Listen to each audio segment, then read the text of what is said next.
Why do we suffer at the hands of these politicians? Don't you know politicians work for you? Hey! You're the boss. You hire them and you fire them. Look how they campaign. You know what they do? They audition. Yeah! When you put them on the job, if they're not doing the job, then you fire them. Because you're in control. From the city to the state to Congress to the president. You run this. Hello everybody, this is Jerry Williams again at Talk Labor. And this is a place you come to talk about all kinds of things, especially things in regards to labor. Like some of these TV shows, I try to stay away from that. I try to make sure ours is like just us talking, sitting on the blocks talking like we normally do, but we have to get that message out. Not just me. When you get the opportunity, you do the same thing. Get the message out. The more you talk, the better off we'll be. Now, before I get into my show, I want to let you know that in this show, I'm going to be talking about some very domestic stuff here in Chicago, and that's with the Chicago Pensioners Union. Very important information coming up in this segment, in this show. So I want to make sure that you watch this, because it really plays on your livelihood. So you're going to definitely want to see this. Okay? But first, let me talk about the Jews in Israel. You know, I've always sympathized with what the Jews had to go through in World War II, with Hitler doing all the things that he did to the Jews, like 6 million, I think they said it was 6 million of them that they murdered.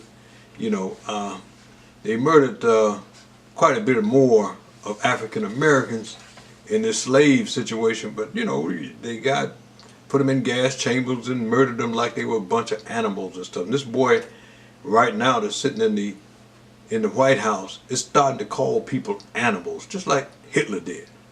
I don't bite my tongue about it. Just don't say Hitler. Hitler did. But I did sympathize with him. But from what I've seen the last couple of weeks going on over there in Israel, I'm really pissed about that. You know, Netanyahu, he's a war criminal. And what they're doing to the Palestinians. In Palestine, when the Jews didn't have anywhere to go after World War II, a lot of the European nations, including the United States, took them to try to find a homeland for them. They brought them over there and settled them down in Palestine. Now, understand, the Palestinians had been there all the time, but they set them down there and said, we're going to make this your homeland. And it was supposed to be divided. They want to make sure that Palestine kept, you know, what they had, and Jews got what they would get. It was fine for a while, but all of a sudden now the Jews want to take over everything.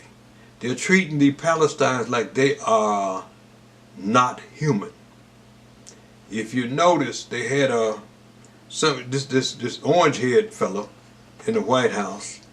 You know, he's instead of trying to broker peace, he's out there trying to divide these people and have them fighting and killing each other again. Netanyahu loves that because, like I said, he's a war criminal. All Jews are not like that, but you got a lot that are.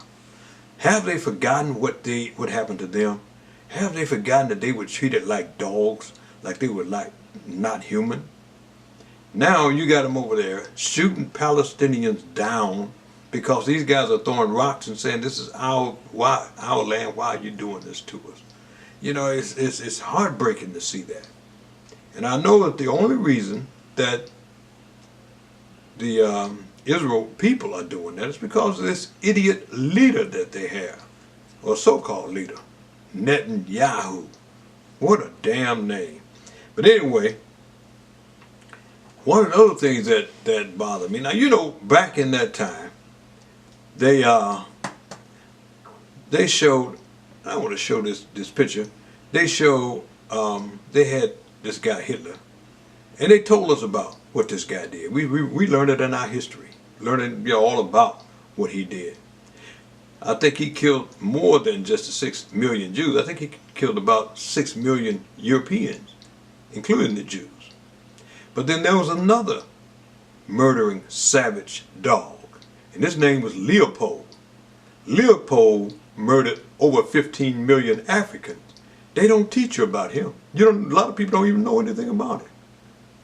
This was a criminal that murdered over 15 million Africans. I want you to look him up, Leopold. Okay? Make that one of your assignments. So tell me why we weren't taught about him, anything about this guy. We know all about Hitler, but we don't know anything about Leopold. And what Hitler did to the Jews was just pitiful, just sickening. But Jews, don't turn around and be a Hitler yourself. Look like that's what you're headed for. That's what you're headed for. And like I said, we just try to have conversation. We're not here to try to be Walter Cronkite or whoever you got, George Stephanopoulos or anybody like that. We just want to tell you what's going on in your neighborhoods. We're going to continue to do it as long as we can. We're going to let you know what's going on in the state and in the country. What's really going on in the state and in the country. One other thing that I got that dealing with this guy in the White House, he's like, Putin's goal is to destroy America. He wants to come in and destroy, take over America. He's about, one half, he's not even one half the size of America. But he wants to come in and control it. He knows that he don't have the military might to do it, or the people to do it. So what does he do? He found him a fool in Donald Trump. Been wanting to do this for a long time. Found a long time. He found this fool in Donald Trump. And he's got him over a barrel because you think that Stormy Daniels' lawyer has stuff on this guy. Believe me, Putin's got enough stuff to make him want to jump off a cliff. But, and he'll do anything that this guy asks him to do. No, anything he tells him to do, he would do it. He don't give a damn about America. He told these idiots that he was there to bring back their jobs to America. We're going to make America strong again. We're going to bring your jobs back. But then this week he says, oh, well, they need jobs in China, so we're going to work with China to get jobs in China. I'm telling you, this is what this guy is doing. Now, these Neanderthals, these knuckle-dragging Neanderthals, will still follow up behind him. Well, I still love him because, well, he's taking your jobs away. Well, that's okay. He's going to send those goddamn Mexicans back to Mexico. Bullshit. Get over it. You got black, you got Mexicans, you got white, we are here to stay. You have Jews, we are here to stay. Get used to it, because that's what's happening. Or you get out. When I hear them say, I want to take back, this is my country. It's not your damn country. When did it get to be your country? It's not your country. Only persons here before us were the Native Americans. It's your country. You came in and you raped, pillaged, and killed. So let's don't do that. This country was progressing. I mean, in a way that no other country, in my opinion, has ever progressed. But you want to destroy it. Why? Because of the savageness in you. Because of the savageness in you. Now, America, you got to do this. I mean, it's time for you to stand up and call this guy and his followers by their names. Racist, uneducated idiots. Don't be afraid to say it. It's the truth. It's the truth.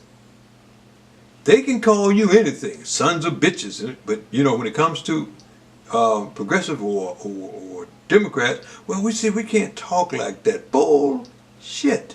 Yes, you can talk like that. Tell it like it is. So these so-called evangelicals hide behind the Bible while worshiping the devil. Somehow you got to, and I'm talking about Americans that care about America, have enough backbone to stand up and say, we're not going to take it. And I see a lot of you are doing that. We're not going to take it. So, as time go on, we're going to see what's going on. People talking about the elections coming up, I have very, very, very much faith in America doing what it needs to do. Sometimes the pendulum swings, sometimes it don't. This time it swung too far, and we got to get it back. This is not my country. This is not our country against them. Even the Neanderthal, you know, it's all of our country. I'm not saying it's our country, not yours. It's all of our country, but you better respect this country, okay? And I tell you what, don't forget, we got this information coming up on the pension, and it's something that you got to hear.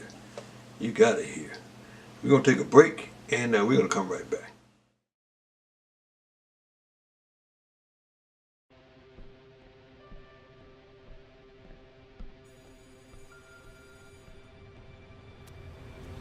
Hey, loser.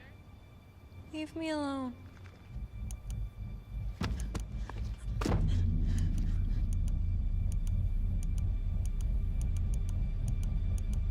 When a child shares hurtful comments online, that's bullying. Visit erasebullying.ca to learn how to help your child stand up to cyberbullying. Okay, we're back, and let me catch my breath because I got a call today. It's really disturbing. You have these guys that's head of the unions there. They're asking pensioners to come ride the bus with them to Springfield,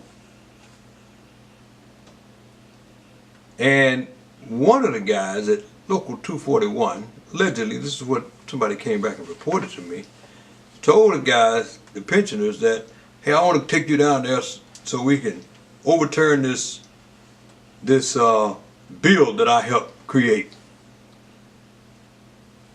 And that's the pensioners.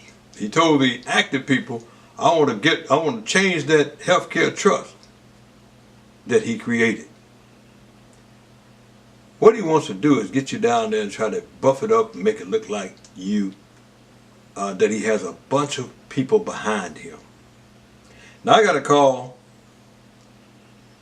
from a pensioner who told me that this guy at Local 241 wants to form a pension committee and take them down to Springfield to try to change the pension code. Do you understand what would happen if he changes the pension code? Do you know it would destroy your pension? He tried to destroy it 10 years ago, and we stopped him.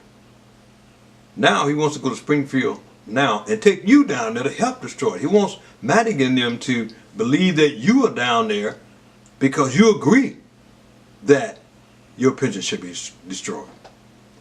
That's what's going on right now. He wants you to go to Springfield with him. And when you ask him, why are we going to Springfield? What for? He gives you a bunch of garbage that my granddaughter would not believe, and she's only in the 2nd grade. If you ask him questions like, what are we going to Springfield for? Really can't tell you. If you ask him, are you going to tell the people in Springfield to give us our money that they took away from us? No, he's not going to do that. Or is you going to tell them to make sure that there's a seat on the board for retirees? He's not going to do that. You know, he told retirees, you're not participants anymore, you're just recipients, so you don't matter. That's what he told retirees. But now he's trying to do this to make it look like he's really doing something for you. This is where they came at you before. They told retirees, you know, you're going to have to give up something. This was back 10 years ago. You got to give up something because you guys can't go around here and, you know, and get your health care free and do all that. You got to give back. Now, we're the only union that they did this to. They didn't do it to nobody else in the state. Nobody. When they tried it, the union representatives attacked management and they won. Every one of them won except these guys here. And they were feeding that stuff to you. They're the only ones that's stupid enough to feed that to you guys. Everything I tell you I can show you on paper, not just talk.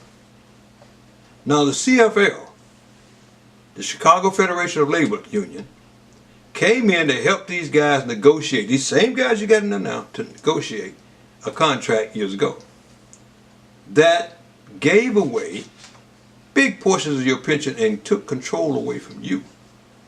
They came in and negotiated that. And when I asked them personally, I went to their office and sat down with them. Did you do that for your members? No. Did you give theirs away? No. But you gave these away. Well, we figured it was something we needed to do.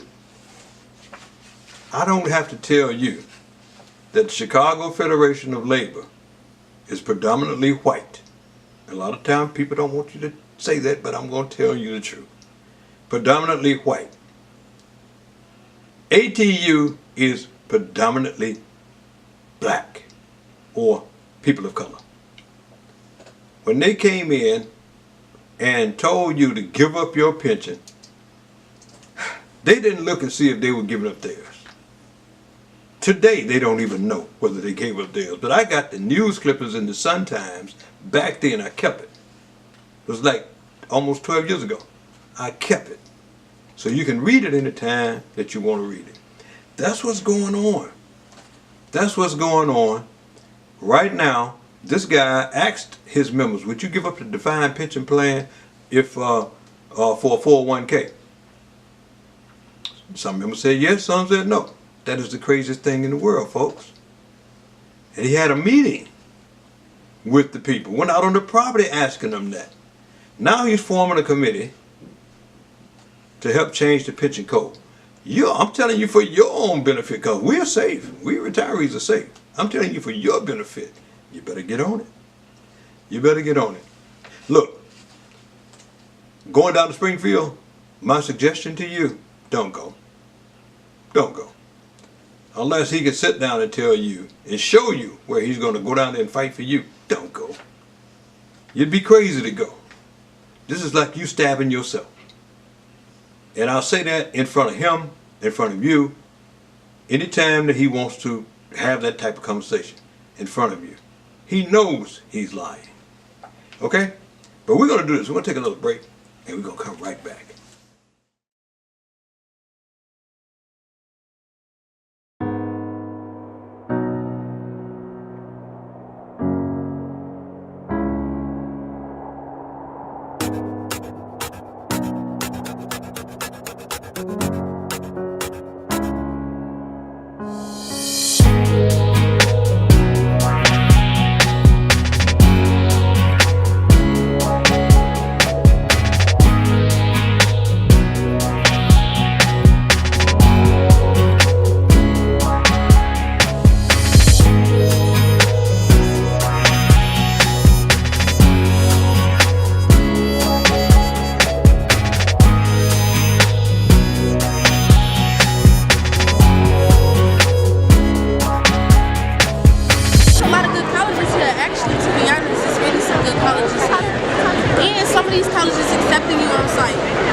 Okay, we're back, and you know what? I want you to keep this in your mind.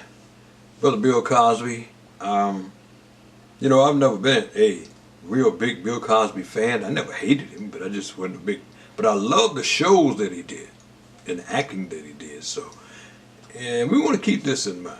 I want you to take a look at this little clip here with Eddie Griffin talking about Bill Cosby and what, you know, what happened. And I think it's a real, very informational piece that you need to see. And this brother Griffin is pretty much on track. And everything else like that. Look, first off, you have to remember this was in the 70s.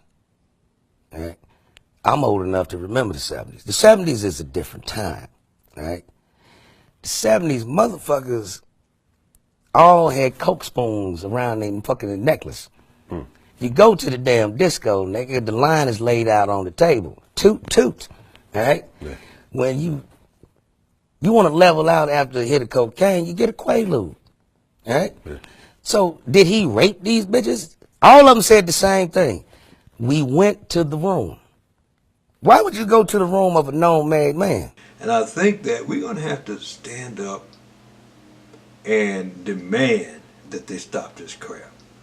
Out of all the people that have been charged with these heinous assault crimes, the only person who goes to jail is a black man that allegedly gave some person a Quaalude back in the 70s. He's the only one that's, scheduled to go to jail. And I think that, like I said before, this situation here, coming back 30 years from now, I think it's totally sickening. Because back in the 70s, everybody was doing cocaine. All the guys were doing that. Hefner, all of them, they thought he was a stud because he was doing it, Hefner. He dropped some Quaaludes and everybody thought it was cool. Bill Cosby dropped the Quaaludes and let's put this Negro in jail. Who in the hell does he think he is? I'm surprised they didn't even charge him with the man law. Taking a white woman across the county to have sex with her. But we got to stop that, y'all. We want to move on to a situation that bothers me a lot. Before, if you all remember, it's been about 7 years ago, I was telling you all that once we get the videos on these policemen abusing and murdering our children, you're going to be shocked. And you've been shocked. Because that's what's been happening. I looked at this young man, Tyler Lamar, out of California. Just unbelievable what they did to this young man. Said that first they said he had a gun and all that. He didn't have a gun. So they said, but when we ran up on him, he was in a shooting position. When you looked at the film, he was not. They just murdered the kid. And they feel like, I can get away with it because I'm a cop. I'm sick of it. I know you're sick of it. And we have to do something about it. The situation at the Waffle House, with the kid going to the prom and go in there and police come and start beating him, hitting him in the face. This we cannot continue to put up with. I'm saying to you, as much as I love the Waffle House, I can't go south without my wife saying, hey, we got to stop at the Waffle House. And I like it too. But you know what? I'm not eating there anymore until they make some drastic changes. This is how you fight this garbage. You have two huge weapons. First one is your vote. The second one is your ability to boycott these people when they do this kind of thing. And I don't care what people it is, black, white, green, or purple. When they do things to you like that, don't buy their product. Don't buy it. You'd be surprised. As much money as we spend, we would be the 7th largest country in the world. With the money that we spend out and the money that we make, we'd be the 7th largest country in the world. When I say we, I'm talking African Americans. But you're here. This is what kind of money that you generate. If you channel that money somewhere else other than where it's going now, you can control anything you want to control. Don't let anybody tell you, no, you shouldn't boycott. Yeah, you should. Yes, you should. Like I said, I won't be buying, as much as I hate it, Waffle House for quite some time until they do something about what's going on. And you got some other stores. We're gonna talk about those in other segments of this program as we go. And again, like I said, we just want to continue to talk to you. We're going to do that. We are going to do that whether people like it or not. Because the more information people get, the more knowledge they get, they will perform better. You'll do the things that you need to do. So we're going to stay with it. We're going to talk to you about it. Every day we're going to talk to you about it. Right now we're going to take another break. And we're going to come right back and we're going to tell you about what's going on with this pension locally in Chicago. You won't believe it. You pensioners from the CTA, you won't believe what's going on. We'll be right back.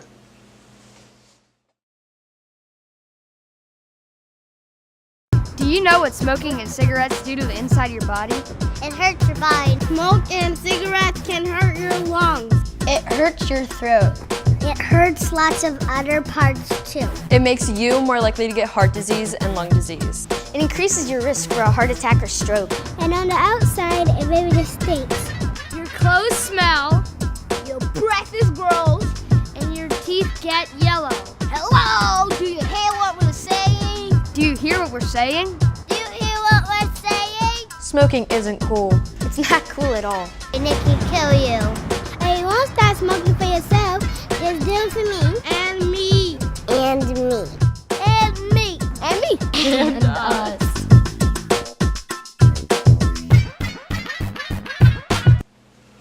Hey, look, like I said, we don't just talk about labor. A lot of times we talk about what's going on with the city and the neighborhood and stuff like that. Well, let me give you one. Have you ever been driving down the street, minding your own business, go home, and say about 4 or 5 days later, get a letter from the city saying, well, we got you on a ticket. We got you doing A, B, C, and D. And you be like, I didn't do, that's crap, I didn't do that. And who do you argue with? Okay? Well, it happened to me. Now, they've done this several times as far as parking and stuff. Not always challenge it. I always go to the, I think on 95th Street, not challenge, you know. And you see this picture right here. It was taken right here. I'm challenging it again. Because what happened was I'm driving down Western. And it's snow on the ground and ice on the ground. Now, I don't drive fast. I'm very cognizant about that. Because I figure I get to where I'm going when I get there. That's the way I think. And don't have speeding tickets, stuff like that. But I get home one day and I get a letter. It says that you were speeding. I'm like, and that's all it said. And you got a ticket. Oh, I'm speeding. Who got, what's going on here? So I'm trying to find out what's going on. It didn't say how fast I was going or what, it just said you were speeding. I'm like, wait a minute. So they said, well, you can just pay the $100 or wait, So if you get you about 20 people a day paying $100, say on that street and some other street, man, this city won't be broke. And I'm like, hold it, I was not speeding. Where did you get this from? So anyway, I decided to go and challenge it, as you see. And I went to the judge, and the judge was, he's very cordial. We were very cordial. He said, well, give me your story. And I'm like this. I'd like for you to give me your story first, because I want to know what you know and what you think you know. But at any rate, I asked him, I said, well, you said that I was speeding. How fast was I going? Well, I believe you were going at, you said 40 miles an hour in a 30-mile zone. Now I know I wasn't going 40 miles an hour, not in the 30-mile zone. I said, okay, so there's ice and snow on the ground, and I'm going 40 miles an hour, so I had to be going faster than everybody else. Something I don't do. I said, now, where was the cameras located at that got that picture? Is it hiding behind a tree? Where's the location? He couldn't tell me. And so I said, why didn't I get how fast I was going when you pulled me over? I mean, when I got the letter in the mail. Why didn't I get how fast I was going so I can go back and check and see what it is you're talking about? Because, well, I don't know. you know, and I was writing down. Then I asked him, I said, do you mind if I record this? He said, yes, you can't record. Because I wanted to record his answers. No, you can't record it. Okay. I said, okay, so, sir, I said, okay, so I was doing, you said I was doing 40 and a 30. I don't know now, I didn't see any 30 mile per hour signs. I didn't see anything that make me to make me aware that there was a camera anywhere, and that's illegal. And he said, well, they got you. That was his response. And I said, this is ridiculous. And I said, everybody, and I looked at the line down there, I said, man, look at the money they're making off of people. And I bet you half of them are innocent as hell. But his thing was, well, you can go out there and pay the fine. And I said, no. I said, well, I want to challenge this. Well, you can challenge it further, but it's going to cost you. See, now they got a twofold thing. If you challenge it further, we're going to charge you more money. Well, I knew that anyway. But you know what I'm doing? I'm challenging it further. Damn it, I'll pay that more money if I have to pay it. But I'm going to bring all my evidence, everything I got down there, because I got some pretty good evidence. And I'm going to go down there. So my thing, I'm saying that to say to you, challenge these guys sometime. You know, and if it's stupid what they're doing, try to get Channel 7, Channel 2 or somebody down there with you. You know? Because I'm going to try to do that on this one. Try to get one of these channels to go, because if I find what I think I'm going to find, I would definitely get these channels to do that. Okay? That's why I call it Crooked City. This is crazy, man. This is crazy that they do those type things. And finally, on a good note, I have a little granddaughter. She's 7 years old. And she goes by the name of Princess. And she decided she wants to take up golf.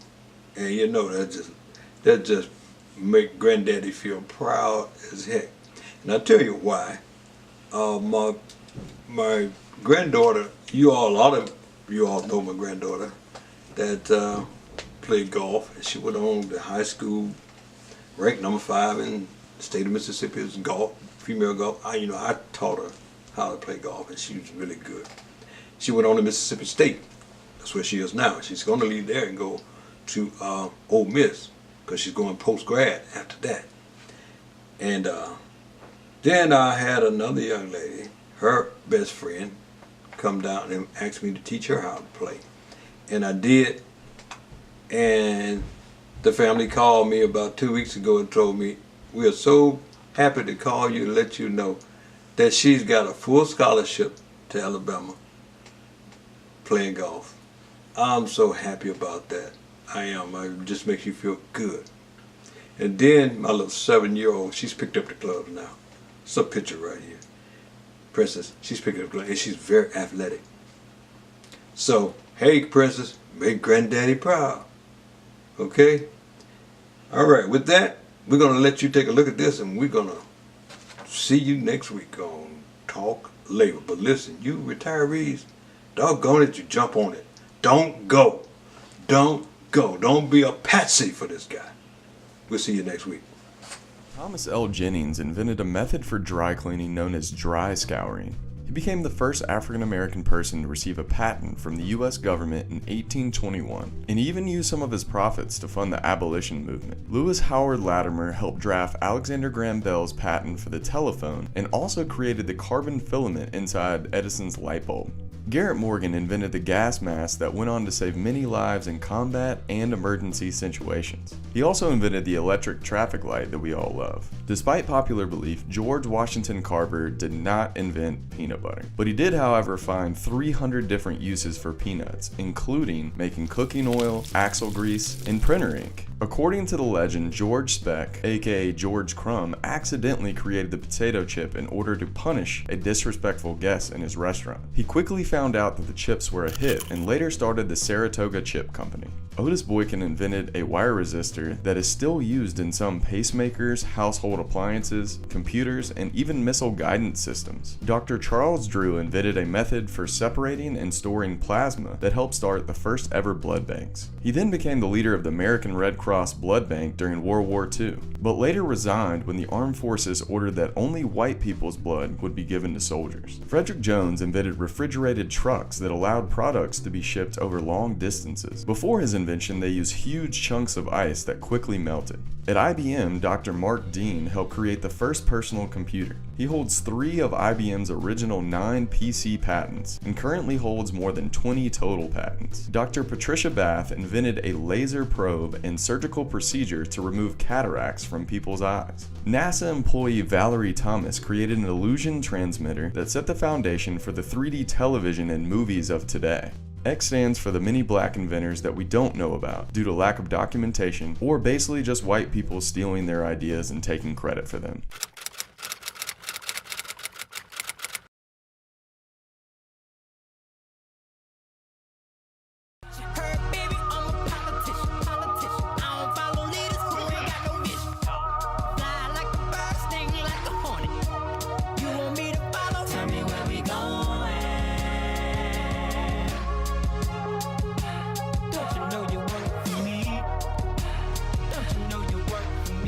Yeah.